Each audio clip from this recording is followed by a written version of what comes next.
Donner la parole et je voudrais rebondir sur ce que vient de dire mon collègue Mervedes.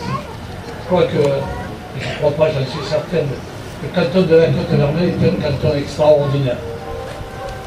750 emplois dans la santé, la viticulture au marché, la pêche au marché, le commerce au marché, la gare de Cervères, éléments essentiels. Et en 5 ans, il y a eu un démantèlement, il y a eu des attaques dans toutes nos activités économiques. Aujourd'hui, la gare, et on est là.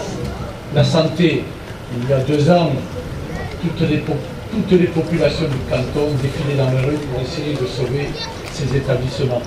La pêche, malheureusement, aujourd'hui, vous savez les difficultés que connaît cette activité, et je tiens très sincèrement à remercier les dockers qui les aident en leur trouvant du travail pour que cette activité ne disparaisse pas complètement.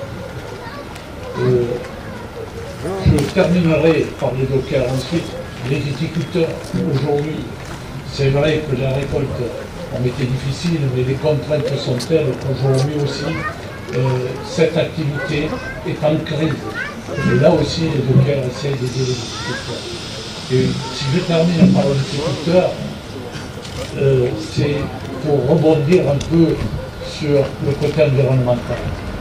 Que serait notre canton sans les viticulteurs? Que serait notre canton sans ces paysages extraordinaires que nous avons? Donc, je voudrais lancer moi aussi un appel pour le 12 mars, puisque je sais que les dockers vont lancer une manifestation, et je voudrais vous répondre sur le fret.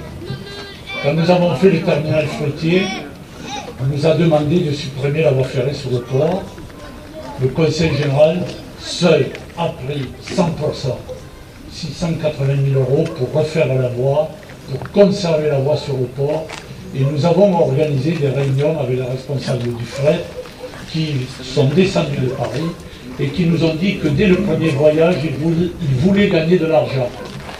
Et pour vous montrer un peu la situation et le ridicule, j'avais dit, si vous n'avez pas de locomotive, vous allez me faire payer la locomotive dès le premier voyage.